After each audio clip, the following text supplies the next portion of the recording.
بسم اللہ الرحمن الرحیم۔ محترم ناظرین، امید کرتے ہیں سب ٹھیک ٹھاک ہوں گے۔ ایک نیک اور مالدار شخص نے اپنا قصہ لکھا ہے کہ ایک دن میرا دل بہت بے چین ہوا۔ ہر کوشش کی کہ میرا دل بہل جائے، پریشانی کا بوجھ اترے اور بے چینی کم ہو، مگر وہ بڑھتی ہی گئی۔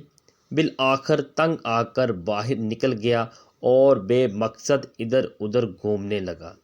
اسی دوران ایک مسجد کے پاس سے گزر ہوا تو دیکھا کہ دروازہ کھلا ہے اور نماز کا تو ٹائم کوئی نہیں، لیکن میں مسجد کے اندر داخل ہو گیا۔ فرض نمازوں میں سے کسی کا وقت نہیں تھا۔ میں بے ساختہ مسجد میں داخل ہوا کہ وضو کر کے 2-4 رکعت نماز ادا کرتا ہوں، ممکن ہے دل کو راحت ملے۔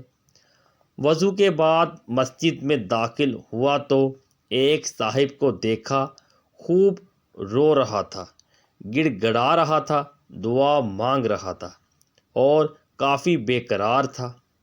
غور سے اس کی دعا سنی تو قرضہ اتارنے کے لیے فریاد میں تھا۔ ان کو سلام کیا، مصافحہ ہوا، قرضہ کا پوچھا، بتانے لگے کہ آج ادا کرنے کی آخری تاریخ ہے، اپنے مالک سے مانگ رہا ہوں۔ ان کا قرضہ چند ہزار روپے کا تھا، وہ میں نے جیب سے نکال کر دے دیا اور وہ بہت خوش اور مطمئن ہو گئے۔ ان کی آنکھوں سے آنسو چھلک پڑے اور میرے دل کی بے چینی سکون میں تبدیل ہو گئی۔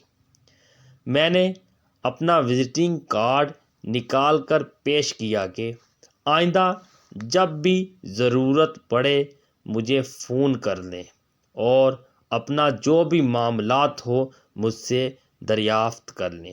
یہ میرا پتہ ہے اور یہ میرا فون نمبر ہے۔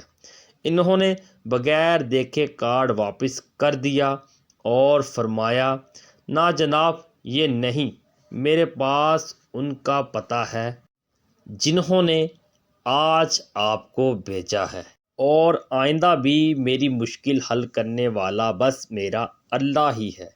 میں کسی اور کا پتہ جیب میں رکھ کر ان کو ناراض نہیں کر سکتا۔ اللہ سبحانہ و تعالی ہماری ہر مشکل کو آسان بنائے اور جو قرض کے بوجھ تلے ہیں ان کو نجات عطا فرمائے، آمین۔